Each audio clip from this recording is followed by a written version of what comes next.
আপনার কি মনে হয় ফেসবুকে কাজ শুরু করার জন্য আপনাকে প্রফেশনাল এডিটিং এক্সপার্ট কিংবা হাজার হাজার ইফেক্ট সম্পর্কে আইডিয়া থাকা লাগবে? অথবা আপনার পেজে লাখ লাখ ফলোয়ার থাকতে হবে তবেই আপনি ফেসবুকে সফল হবেন? এগুলো কোনো কিছুরই প্রয়োজন নেই। কি বিশ্বাস হচ্ছে না? Facebook for creator official page থেকে তেমনই একটি পোস্টের মাধ্যমে আপনাদেরকে জানিয়েছে যে ফেসবুকে আপনি যদি সফল হতে চান কিংবা আপনি যদি কাজ শুরু করতে চান, সেক্ষেত্রে এক্স্যাক্টলি আপনার কোন কোন বিষয়গুলো থাকতে হবে। যেমনটি আমরা অনেকেই রয়েছি ফেসবুকে কাজ শুরু করতে চাই বা ফেসবুক থেকে ইনকাম করতে চাই, কিন্তু আসলে আমরা বুঝতে পারতেছি না আমরা ফেসবুকে কোন স্কিল ডেভেলপ করে আমরা ফেসবুকে কাজ শুরু করব। আবার অনেকেই মনে করি আমরা তো এডিটিং পারি না, আবার অনেকেই মনে করি আমার পেজে ফলোয়ার কম, তাহলে কি আমি সফল হতে পারবো? তো এইগুলো কোনো কিছুই আপনার চিন্তা করার কোনো প্রয়োজন নেই। ফেসবুক কিন্তু Facebook for creator official page থেকে আপনাদেরকে জানিয়েছে যে আপনি ফেসবুকে সফল হওয়ার জন্য এক্স্যাক্টলি আপনার মূলত কোন বিষয়গুলো জানা দরকার। তো আমরা আজকের এই ভিডিওতে সেই বিষয়গুলো কি জানাবো। তো যেমনটি ফেসবুক, আপনারা আমার পাশে যে স্ক্রিনশটটি দেখতে পারতেছেন, Facebook for creator official page থেকে একটি পোস্ট করেছে। যেমনটি এখানে সর্বপ্রথম তারা ইমেজটিতে বলতেছে, what I wish I know before I starting creating. অর্থাৎ আমরা ফেসবুকে কাজ শুরু করার আগে এক্স্যাক্টলি আমাদের যা জানা প্রয়োজন। তো এর পরের ইমেজটিতে যে বিষয়টি রয়েছে সেটা কিন্তু খুবই গুরুত্বপূর্ণ একটা বিষয়, যেখানে বলা রয়েছে you don't need mad editing skills. অর্থাৎ আপনাকে কোনো প্রকার এডিটিং স্কিলস থাকার প্রয়োজন নেই ফেসবুকে কাজ শুরু করার জন্য। এবং নিচে বলতেছে, try using the beats features in edits to sync your clip to the piece of your audio. তো এটা কিন্তু গুরুত্বপূর্ণ একটা বিষয়। আপনারা এটা কিন্তু এখন পর্যন্ত যদিও বাংলাদেশ থেকে চালু হয় নাই, আপনারা যখন ফেসবুকে কোনো একটা পোস্ট করতে যাবেন তখন কিন্তু এডিট রিল একটা সেকশন দেখতে পারবেন।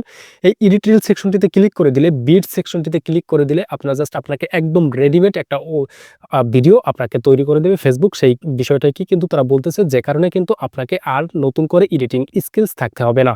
তো এটা কিন্তু খুব শীঘ্রই হয়তোবা ফেসবুকের প্ল্যাটফর্মে আমরা দেখতে পারবো, যারা মূলত এডিটিং বিষয়গুলো প্রপার পারেন না বা এডিটিং নিয়ে অতটা মনোযোগী নয়, তারা কিন্তু এই ফিচারটিকে ব্যবহার করে আপনার রিলস ভিডিওটাকে সহজেই আপনি এডিট করতে পারবেন কিংবা আপনি বেটার অডিও আপনি প্লেসমেন্ট করতে পারবেন। এর পরের ইমেজটিতে বলতেছে, you don't need a bag of tricks. অর্থাৎ আপনাকে থলি ভরা বা আপনাকে এক ব্যাগ ভরা আপনাকে যে ট্রিক্স জানতে হবে এই বিষয়টা কিন্তু দরকার নেই। আপনাকে কি করতে হবে, once a clear hook is a just powerful as a 10 effects. অর্থাৎ আপনাকে একটা শক্তিশালী হুক বা একটা ক্লিয়ার হুক আপনি যদি ভিডিও শুরুতে ব্যবহার করেন, যেটা কিন্তু আপনাকে 10টা ইফেক্টের চেয়েও বেশি কাজ করবে।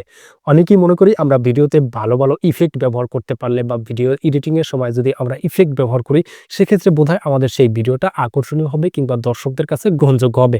বাট ফেসবুক বলতেছে আপনাকে জাস্ট একটা আকর্ষণীয় হুক খুবই গুরুত্বপূর্ণ। আর হুক বিষয়টা হচ্ছে যে ভিডিওর শুরুতে ৩ সেকেন্ডের যে আপনি কথাটা বলবেন বা ৩ সেকেন্ড আপনি যে ফুটেজগুলো রাখবেন, এইটা খুবই গুরুত্বপূর্ণ। এই ৩ সেকেন্ড যদি আপনি আপনার ভিডিওর ভিতরে যে কি নিয়ে আলোচনা করবেন বা কোন বিষয়গুলো নিয়ে আপনি আজকের ভিডিওটি করতেছেন, সেই বিষয়টা যদি ৩ সেকেন্ডের মধ্যে আপনার অডিয়েন্সদেরকে বোঝাতে পারেন, সেক্ষেত্রে আপনার অডিয়েন্স কিন্তু পুরো ভিডিওটা দেখতে বাধ্য হবে। তো আপনাকে এই কারণেই মূলত প্রথমের ৩ সেকেন্ড বা শুরুর ৩ সেকেন্ড আপনাকে খুবই গুরুত্ব দিয়ে কাজ করতে হবে। অর্থাৎ শুরুতে যে কথাটা বলবেন বা শুরুতে যে সিনারিটা দেখাবেন সেটা হতে হবে অবশ্যই আকর্ষণীয়। এরপরে বলতেছে, you don't need a monster following. অর্থাৎ আপনার বেশি ফলোয়ারের প্রয়োজন নেই। নিচে বলতেছে, a small engagement community will take a your fire. অর্থাৎ আপনি যদি একটা ছোট্ট এঙ্গেজড বা একটা ছোট্ট একটা কমিউনিটি গড়ে নিতে পারেন, সেই কমিউনিটিতে যদি আপনি ভালো ভালো কন্টেন্ট পাবলিশ করতে পারেন, সেক্ষেত্রেই কিন্তু আপনার কন্টেন্টগুলো র্যাঙ্কিংয়ে যাবে। আপনার পেজে লাখ লাখ ফলোয়ার থাকলে যে আপনার ভিডিও ভাইরাল হবে, বিষয়টা এমন না। আপনার পেজে যদি ফলোয়ার নাও থাকে, সেক্ষেত্রেও আপনার কন্টেন্ট ভাইরাল হবে, তবে আপনার সেই কন্টেন্টই হতে হবে অ্যাট্রাকটিভ। তো এরপরের ইমেজটিতে বলতেছে, you don't need a crystal ball. অর্থাৎ আপনাকে এখানে বোঝাচ্ছে যে আপনাকে বেশি কিছু করার প্রয়োজন নেই। চেক ইউর ইনসাইট, নিচে লেখা রয়েছে, check your insight in a প্রদেশ Facebook recently added 3 new metrics including views, over time and track your content moment time.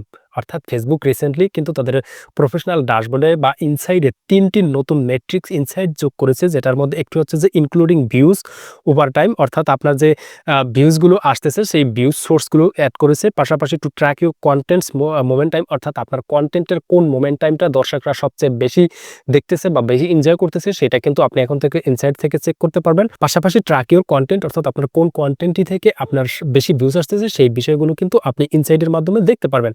আর এইগুলোকে যদি চেক আউট করেন, সেক্ষেত্রে আপনার এই ইনসাইট অ্যানালাইসিস করে আপনার কোন কন্টেন্টটিতে ভালো পারফরমেন্স করতেছে, সেই কন্টেন্টটিতে আপনি কি কি বিষয় ইমপ্রুভ করেছিলেন, সেই রিলেটেড আপনি যদি কন্টেন্ট পাবলিশ করতে পারেন, সেক্ষেত্রে কিন্তু আপনার পরবর্তী কন্টেন্টগুলো ভাইরাল হওয়ার পসিবিলিটি বেড়ে যাবে।